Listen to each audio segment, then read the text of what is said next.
Hey everyone, what's up? This is Uri for Gorilla Poker, and in this video I'm going to be reviewing another high-stakes hand history played between Limitless and Oleg Bychkov, two long-time high-stakes players. I'm not sure what Oleg's star's name is specifically, but I know he's a long-time pro.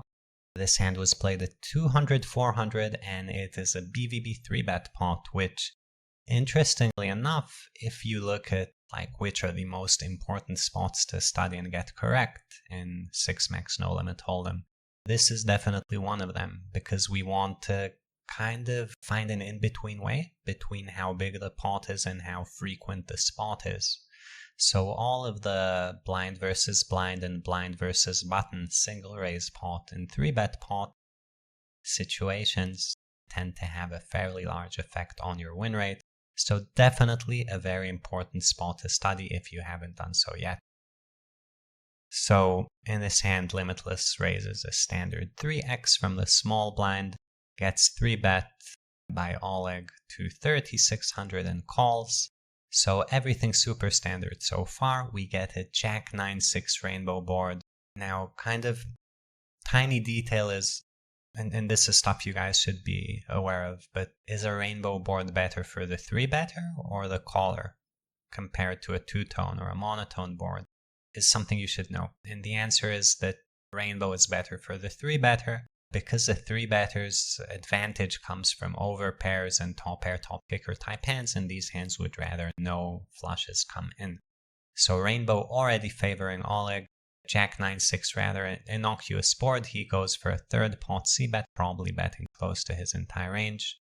Limitless goes for a check raise and Oleg calls. Now, at this point, ranges have been filtered fairly significantly, so let's start by talking about Limitless's check raise range so we have a clue of what's going on there.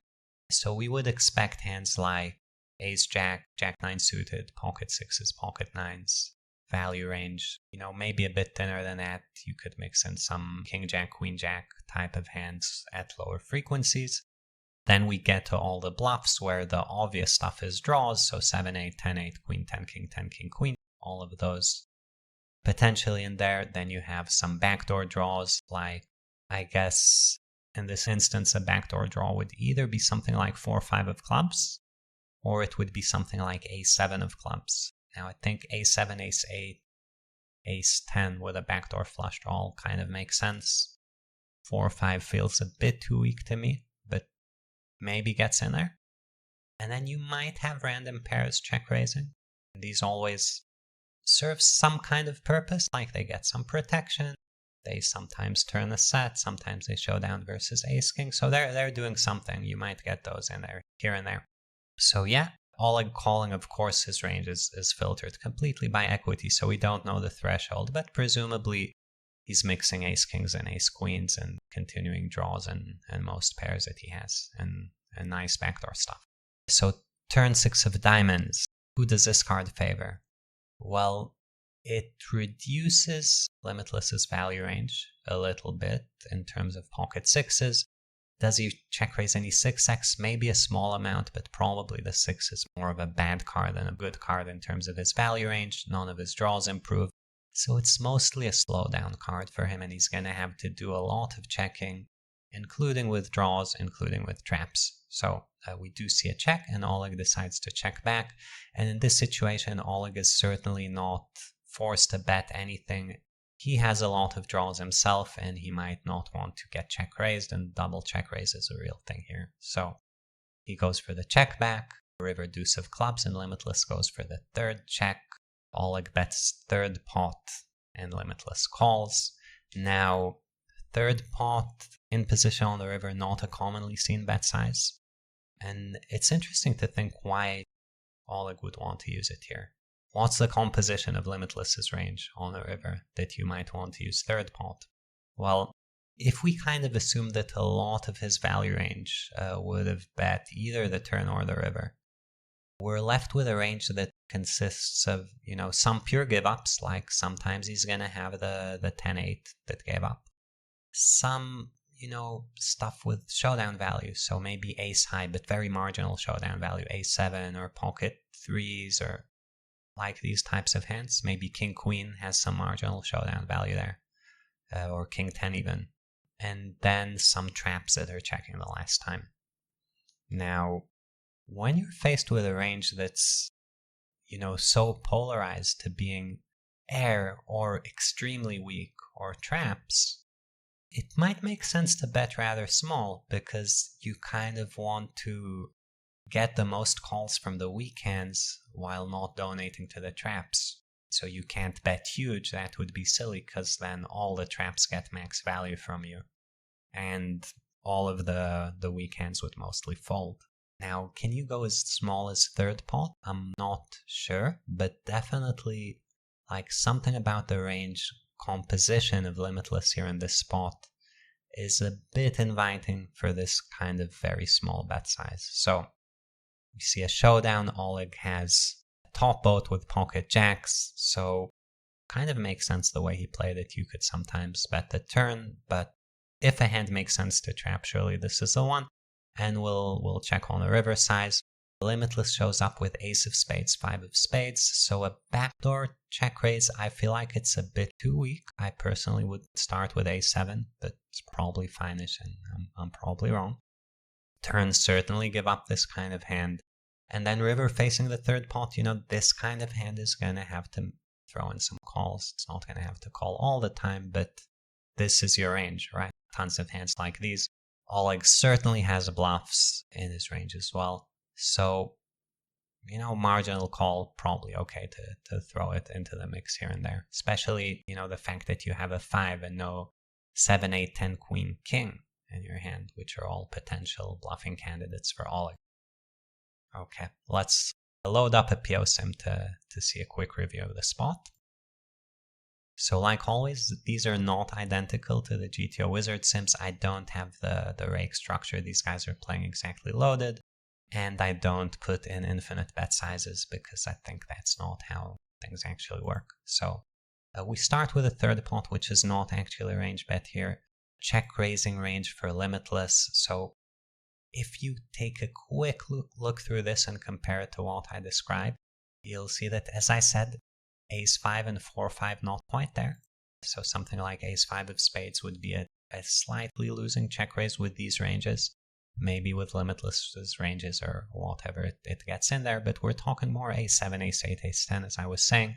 All of the draws, tiny amounts of low pairs, and, mostly the good jacks, less of the bad jacks, jack-9, pocket 9s, pocket 6s, not much 6x. So pretty much the range I described. Now, some interesting things for those of you guys who are curious is like, why is Queen Jack actually the main jack check raising rather than King Jack and Ace Jack? And, very, very interesting question for sure. Probably something about Queen Jack just plays a bit better. You turn lots of equity on a bunch of cards. You unblock Ace King. Maybe that's a thing. You maybe dominate some draws from your opponent with Queen Jack and King Jack more than Ace Jack, because some of the continuing range is going to be hands like Queen 10, King Queen, and then, there are all these characteristics. So whenever you see this, you can go digging into, like, why exactly King Jack? Like, what's the EV of Queen Jack? Is it higher? The answer is no, of course, it's lower than Ace Jack, but still, something about this hand prefers to go for a check raise, and we're not going to dig into this here, but by looking at the ranges, you can figure it out. So yeah, we do go for the check raise, and Oleg goes for the call with pocket jacks in a range similar to what we described with these backdoors, ace king, ace queen mixing, etc. So turn 6 of diamonds. Now we're talking about which cards are good or bad for the ranges. And if we go out of position EV, you can see 6 is the not worst card for out of position. Certainly a card you can't fire blindly on, and you can see lots of 10-8s checking and Queen 10s checking. And certainly if you have Ace-7 or the equivalent Ace-5, you would check. So we check. Pocket jacks here decided to check back, which is a pure decision. Like we said, if you're ever going to trap, this is a hand to do it with. And deuce of clubs river. Here Limitless does lead out with a bunch of the stuff that he decided to trap, but does check a tiny bit of traps left, so some 9, some jack 9. And if we look at his checking range, like we said, it's going to have some give-ups like 10-8.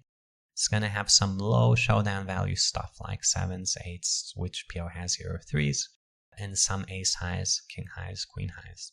And versus the check, PO would actually never size 1/3 pot. It would size jack's half pot. And it considers sizing a third pot a 30 chip mistake in a huge, huge pot. So nothing special going on there. And third pot, you can see why the player would think about it, and maybe if the ranges are a bit different, it works out.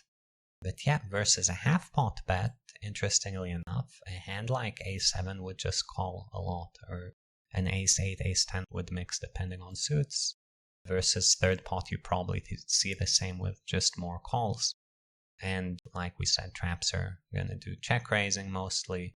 Bluff catcher is going to mix, king queen can call. So this spot, like this ace high call from Limitless, is actually fairly standard in a weird enough way. And of course, like we said, Oleg can now bluff his queen 10s and his 10-8s. And maybe his ace 10 is like a merged type of hand in this instance. But yeah, queen 10 and 10-8 mostly being the bluffs. And, force Limitless into a bluff catching situation where he correctly identifies that ace high as a bluff catcher. So yeah, I think fairly interesting hand by both players. Hope you guys enjoyed the analysis. If you did, let me know what you think in the comments. Like and subscribe to the channel, and I'll see you guys next time.